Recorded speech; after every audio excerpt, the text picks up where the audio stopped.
lo lo có rất là bền nè lo có rất là bền có chụp cái udah bah lo iya li lo có rất là bền đấy bé mình có chụp đấy hết rồi nên làวันละทอดขาเนาะcó chụp là bôi giờ làm có chụp đấy hết lo dar bao lần vậy iya giờ đi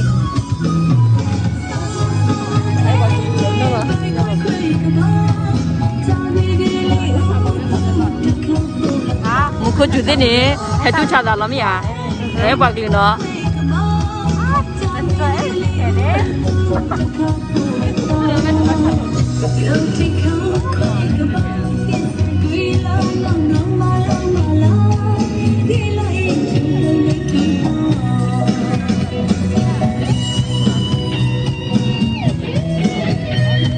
ya tergai le kalau kau duduk nih ini nyala dah wasin tergai ya tergai le kalau kau duduk nih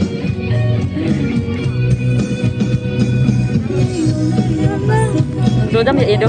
kado gitu ya dua gitu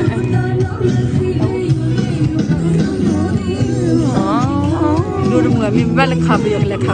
ah dua rumah mi balik kafe ya tena kita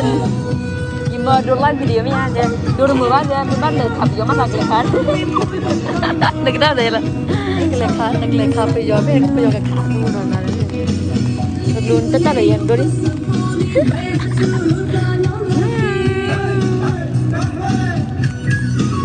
Pagnya dah setal lah ni, kalau sampai nawa, kau lagi juga thole le ni kamu.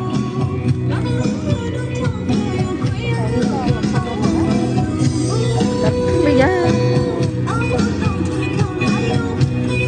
setengah kau orang mana? Tergai melodi,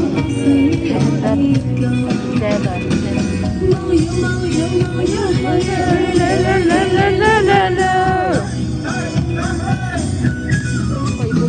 Bilo lên pada kaya. Itu caranya, hilodanya dia ini.